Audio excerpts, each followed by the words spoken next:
I want to tell you a story about Laura. Laura was a 21-year-old living in New York. She recently ended a relationship with her boyfriend. Well, her ex, disgruntled, decided to take naked and vulnerable pictures of her and other videos and expose them on the World Wide Web for everybody to see, also including social media. Well, the post went viral, causing Laura to feel embarrassed, ashamed, and even scared. In an effort to escape the embarrassment, she ultimately had to quit her job and leave the state. This happens all too often to men and women all across the country. This is called cybersexual abuse, more commonly known as revenge porn, and it's a huge problem. I'm Ebony K. Williams. I'm a lawyer, journalist, and longtime advocate for domestic abuse survivors. Today we're going to explain the rights of revenge porn victims, and in doing so, draw on the insights of Talks on Law and an incredible group of public interest and pro bono attorneys. So first off, what is cybersexual abuse? Well, again, it's commonly referred to as revenge porn, but it's important to know that anytime sexual graphic images are shared without someone's consent, that's abuse. And the issue with calling it revenge porn is sometimes it implies that the person did something wrong to anger or incite revenge, when in fact, that's not true. It's simply abuse. So cybersexual abuse can include real or even fake photos or video images of the victim.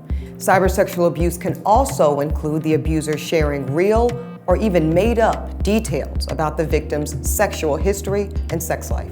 So that's how we define revenge porn. Now let's talk about the legal remedies and tools to help the victims. So state laws can vary widely.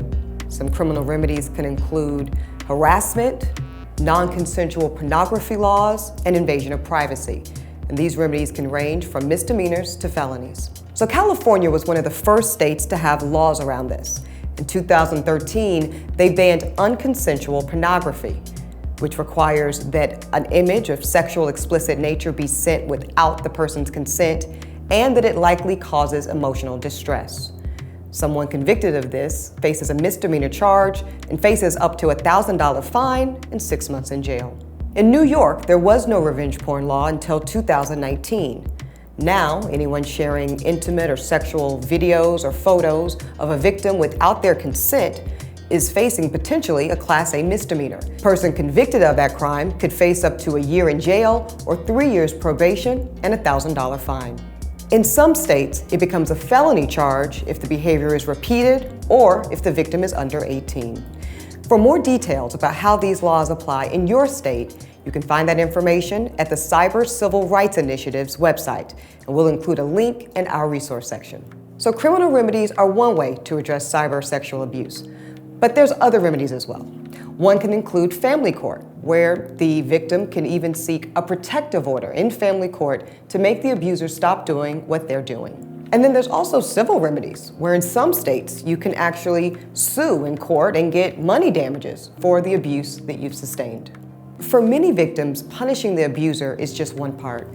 Frankly, they just want the images taken down. So one way to get the images taken down is if you took the picture, you can avail yourself to copyright law. So for images that are posted on social platforms, you can also take advantage of the terms of use of the platform itself. So for many of these platforms, the content itself could violate their terms of service agreement. So avail yourself to those opportunities. So that's an overview of revenge porn or cybersexual abuse. If you think you might be a victim, be sure to seek assistance from an attorney or other organization. We've also included some additional resources, so check it out. I'm Ebony K. Williams, and thanks for watching Talks on Law.